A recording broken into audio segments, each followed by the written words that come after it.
Бүгін сіздермен директорлық сағат өткізгелі отырмыз. Тақырыбы адал азамат, адал еңбек, адал табыс.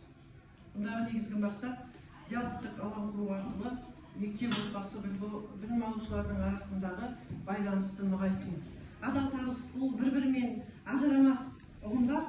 Осы үш тағамды озық әрі табысты мемлекетке айналуымыздың басты кілті деп мемлекет басшысы Қасым-Жомарт Кемелұлы атап өткендей, бұл адал азамат деген бұл өзінің іс-әрекетінде, әрбір өзінің сөзінде, өзінің ұстанымында шынайылық танытатын адал азамат дегеніміз. Енді адал азаматқа тән барлық құндылықтарды бойына сіңірген болса, онда ол адам адал еңбек етеді деп айта аламыз.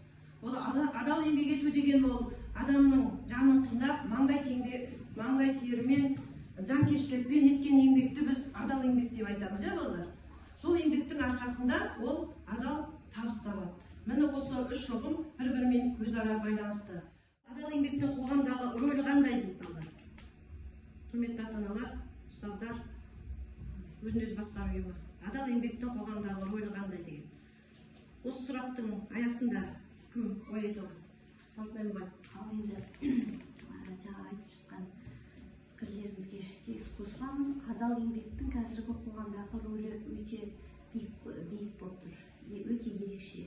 Өйткені мынау өсіп келе жатқан жасөспіріміздің ұрпақтарымыздың барлығы қазір міне өмірге енді қадам басып жатқан адамдар. Олар мысалы ертең оқуға түсесіңдер, одан кейін жаңа еңбек жолдарын бастайсыңдар. Адалдық деген сөздің өзі термин деп айтуға болады.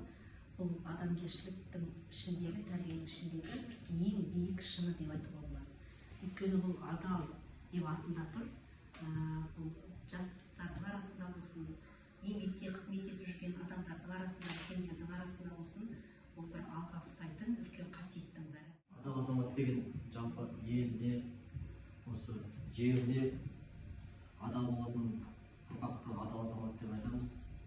Дұрыс тәрбие алып, дұрыс оқып, әрбір жерде үлгі болатын болса, биік тұлға болатын болса, ол еліне, жеріне адал азамат болып қалыптасты деп. Бұл маңдай термен, кәдімгі шындықпен жұмысты бастау деп ойлаймын. Мысалы біздің жасымызда қазіргі таңда адал еңбек ету деген жұмыс жасамасақ та ең бірінші өзімізден бастау керек. Мысалы сабақ оқу барысында шынайылықпен барлығын жасау керек деп ойлаймын. Яғни біз қазіргі таңда біздің міндетіміз ол оқу.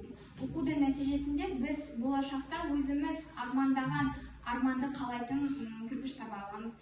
Адам өзінің жеке басына ғана емес, ол қоғамға және мемлекетке адал қызмет ету деп ойлаймын. Адал еңбек деп жатырмыз, осы адал табыс еңбектің барлығын табу үшін ең алдымен өзімізге мақсат қойып, сол мақсат бойынша алдыға жылжуға керекпіз.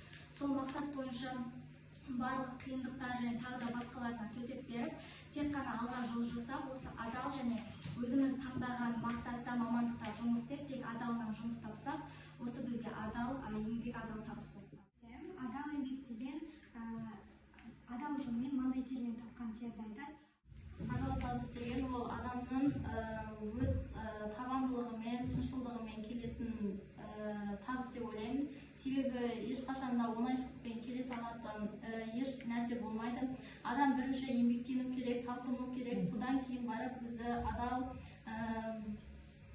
адал жұмысын атқарып, сол қалаған нәрсесіне қол жеткізе алады. Адал еңбек дегеніміз бұл қиыншылықпен тапқан, қиыншылықпен жұмыс істеп, өзінің еңбегін ақтап шыққан. Ойына сіңген кезде ғана біз осы адал болуға әрқайсымыз лайықтымыз. Егер мемлекетімізде осы адал азаматтар адал еңбек етіп, адал табыс тапса, ол біз жаңағы іргелі елдердің қатарына қосыламыз деп айта аламыз.